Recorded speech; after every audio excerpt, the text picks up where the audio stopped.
वैसे देखने में तो बहुत ही छोटी लगती हैं ये चींटियाँ, लेकिन आपके गार्डन को तबाह कर सकती हैं, आपके पौधे को बर्बाद कर सकती हैं। और इन चींटियों की वजह से ही आपके गार्डन में मिली बग्स और स्लग्स और जितने भी कीटाणु आते हैं, ये सब चींटियों की वजह से ही होता है। तो यदि आपके गार्डन में भी चींटियों की प्रॉब्लम है, तो आज के वीडियो में जो उपाय बता रही हूँ ये 100% टेस्टेड है। ये आपके चींटियों को भगाने में 99% आपको हेल्प करेगा और इसका इस्तेमाल आप बहुत आसानी से कर सकते हैं। कई बार मैंने देखा है कि फंजीसाइड का स्प्रे करने से भी चींटियाँ नहीं जाती हैं।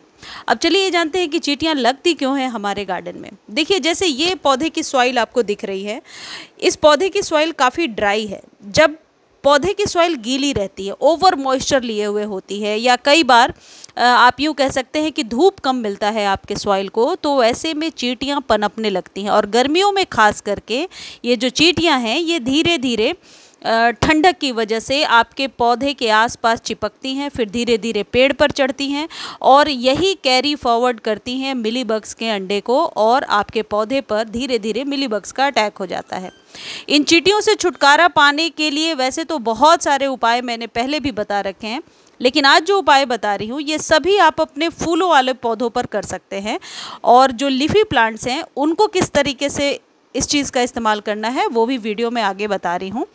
देखिए, ये जो गुड़हल का पौधा है इस पर सबसे ज़्यादा मिलीबग्स का अटैक हो जाता है, और कई लोग कहते हैं कि हमारे सारे पौधे में चींटियाँ हैं, स्लग्स हैं, वाइट फ्लाइज हैं। तो इसके इस्तेमाल से इन सब से आप छुटकारा पा सकते हैं। पहली चीज़ ये है कि जिस पौधे पर आप इसका इस्तेमाल करने वाले हैं, सुबह सुबह के टाइम में करेंगे या इवनिंग के टाइम में करेंगे।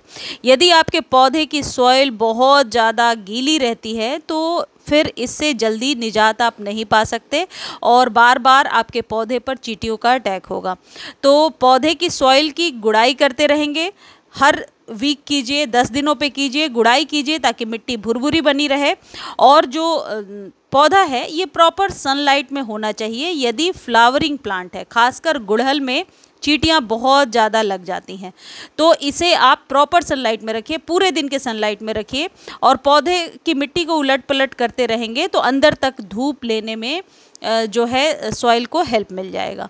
उसके बाद की बात है कि आपने फंजीसाइड का स्प्रे कर लिया या नीम ऑयल कर लिया, फिर भी चींटियाँ नहीं जा रही हैं, तो ये उपाय कीजिए। और ये है विनेगर।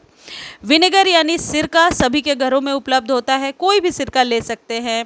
चिली विनेगर ज़रूरी नहीं है, मेरे पास चिली विनेगर था इसलिए मैं ये ही यूज़ करती हूँ और इससे ही मैंने अपने एक पौधे को एकदम स्वस्थ कर लिया है।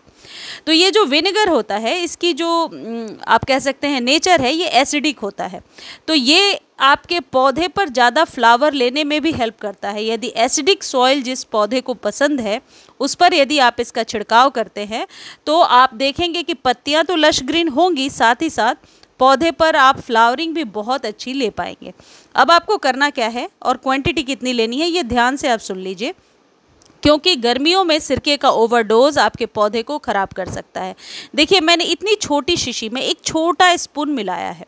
अब आपके पास ऐसी वाली शीशी नहीं है तो आप क्या करेंगे, यदि 1 लीटर पानी ले रहे हैं तो 2 चम्मच सिरका डालेंगे। फूलों वाले पौधों के लिए 2 चम्मच सिरका डालेंगे।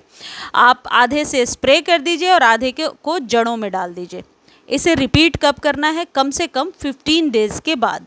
अब इस बीच में आपको लगता है कि वापस से चींटियाँ आ रही हैं या कुछ ऐसा हो रहा है, तो आप नॉर्मल वाटर से स्प्रे करके इन मिलीबग्स को हटा सकते हैं। जैसे ही आप मिलीबग्स को हटाएंगे चींटियाँ अपने आप ही जाने लगेंगी। और अब दूसरा तरीका यह है कि यदि इन मिलीबग्स पर फोर्स के साथ पानी डाला जाए, यानी बहुत ही स्प्रेयर जो है वो उसको आप इस तरीके के फोर्स से पानी डालिए ताकि ये गिर जाएं। गिरेंगी तो सॉइल में ही जाएंगी, लेकिन एक बार जब इनके ऊपर सिरके का अटैक आप हो जाता है, आप डालते हैं तो ये सिकुड़ कर छोटे हो जाते हैं और ऑलमोस्ट मर ही जाते हैं। तो फिर ये सॉइल में जा कर के गिरेंगे। तो या तो पौधे को कुछ इस तरीके से रखिए कि ये ज़मीन में गिरें, सॉइल में ना गिरें, यदि आप फोर्स के साथ पानी दे रहे हैं। यदि मेरी तरह छोटे स्प्रेयर से पानी दे रहे हैं तो आप स्प्रे करने के बाद हाथों से इस तरीके से हटा दीजिए जैसे मैं हटा रही हूँ, तो सॉइल में नहीं गिरेगा।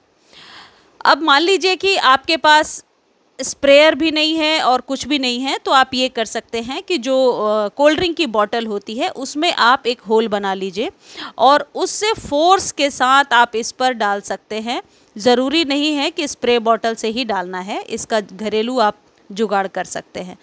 इसको आप 15 दिनों पे रिपीट करें, इससे ज़रूर आपके पौधे पर राहत मिलेगी। और पौधे को आप यदि सुबह सुबह ये दे रहे हैं तो फिर आप चाहें तो दोपहर के धूप में रख सकते हैं। ये देने के बाद पूरे दिन आप पानी ना दें ताकि लीव्स के ऊपर कम से कम सिरके का इफ़ेक्ट रहे। इससे आप देखेंगे आपके पौधे को और भी मल्टीपल फ़ायदे होंगे। पौधे की जो सॉइल है वो नेचुरली एसिडिक हो जाएगी और पौधा जो है ज़्यादा बढ़िया ग्रोथ करना शुरू करेगा। ये तो हो गई फूलों वाले पौधों की बात। अब यदि लीफी प्लांट्स पर अटैक है जिस पर कि फ्लावरिंग नहीं होती है, तो आप 1 लीटर में आधे चम्मच सिरके का इस्तेमाल करेंगे, बस आधे चम्मच से ज़्यादा आपको नहीं करना है। क्योंकि जो लीफी प्लांट्स होते हैं उनको एसिडिक सॉइल तो चाहिए लेकिन फ्लावरिंग प्लांट से कम चाहिए होता है। तो सिरका आपके पौधे को जलाए ना, इसलिए क्वांटिटी का विशेष ध्यान रखिए। और इस तरीके से आप देखेंगे कि आपके पौधे की जो सॉइल है वो फंगस फ्री तो होगा ही, साथ आप इसका जो है बेहतर रिजल्ट देख पाएंगे। पत्तियां लश ग्रीन निकल करके आएंगी। और हाँ, स्टेम पर आप इसका छिड़काव करना ना भूलें। पूरे लीव्स को उलट पलट कर छिड़काव करें, स्टेम पर अच्छे से छिड़काव करें, लेकिन प्लीज़ क्वांटिटी का आप ज़रूर ध्यान रखें। मुझे उम्मीद है जानकारी अच्छी लगी होगी। धन्यवाद।